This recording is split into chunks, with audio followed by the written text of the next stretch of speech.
Bon matin à vous qui nous suivez en ce moment, peu importe où vous soyez, que Dieu vous bénisse.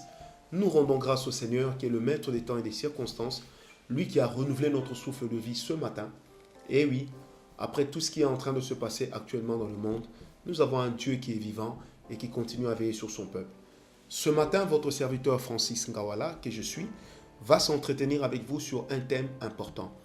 La valeur de la consécration dans le combat spirituel. Comment est-ce qu'une personne consacrée peut rentabiliser cela dans le combat spirituel en vue de remporter la victoire? J'aimerais que vous preniez avec moi Juge 16 à partir du verset 15 jusqu'au verset 20. Et vous pourrez d'ailleurs prendre tout ce passage. Bref, dans Juge 16, la Bible est en train de parler d'une histoire très connue. Un homme qu'on a taxé d'être l'homme le plus fort de la terre en son temps, Samson, qui avait été envoyé par Dieu dans sa nation parce qu'il est né après une prophétie.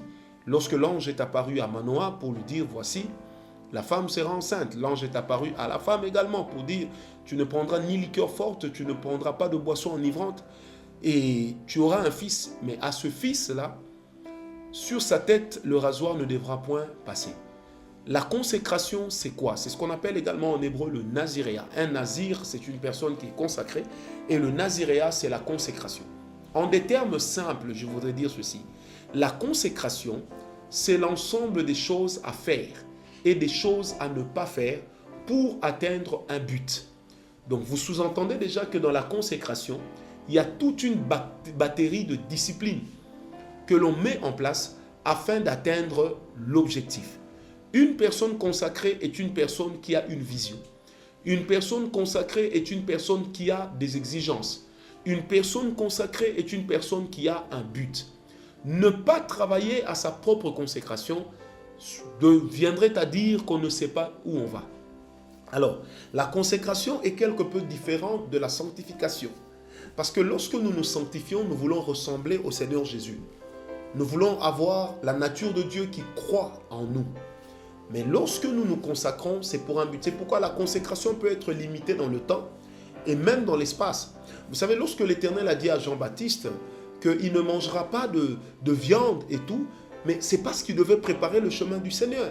Une fois que le Seigneur est apparu, cette consécration changeait.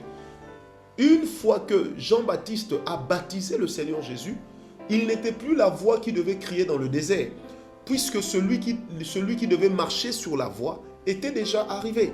C'est pourquoi le Seigneur Jésus-Christ lui-même a dit à Jean-Baptiste, baptise-moi, alors que Jean-Baptiste ne voulait pas. La consécration se gère dans le cœur. Une personne consacrée est une personne qui a un cœur particulier. Alors, lorsque vous êtes consacré, veillez d'abord sur la qualité de votre cœur, veillez sur la qualité de vos pensées, veillez sur la qualité de vos paroles, veillez sur la qualité de votre écoute, parce que vous ne devez pas écouter n'importe qui. Vous savez, nous sommes dans 1 Samuel 2. Là, dans le temple, un jeune homme est en train de dormir. L'Éternel appelle le jeune homme par la voix du Père spirituel, qui lui-même n'entend plus Dieu, puisqu'il a accepté les délires de ses enfants, Ophni et Phinéas. Mais qu'est-ce qui va se passer? Lorsque l'Éternel veut appeler Samuel, il l'appelle en utilisant la voix du Père spirituel. C'est comme ça que Samuel accourt vers le Père spirituel et le Père spirituel lui dit non, c'est le Seigneur qui te parle. Au prochain appel, voici comment tu dois répondre.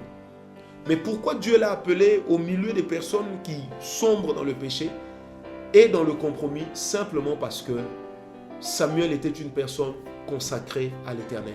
La consécration commence dans le cœur. Il est de ces personnes, lorsque vous êtes avec elles, leurs paroles détruisent la qualité de votre consécration. Les informations qu'elles vous apportent détruisent la qualité de votre vision. Alors vous devez être jaloux de votre vision, jaloux de ce que Dieu vous a donné, être une personne consacrée. Une personne consacrée est toujours une personne sanctifiée, mais à la différence qu'au-delà de la sanctification, elle a des principes, elle a des lois qu'elle se dit ne jamais violer. Je prie Dieu en ce moment qu'il rétablisse la consécration d'une personne. Tu as peut-être oublié les promesses, les vœux que tu avais fait à Dieu en disant, Seigneur, je ferai ceci, je marcherai de telle manière. Je prie que Dieu soit avec vous, que sa grâce vous localise et que vous soyez aujourd'hui des heureuses victimes de sa faveur. Amen.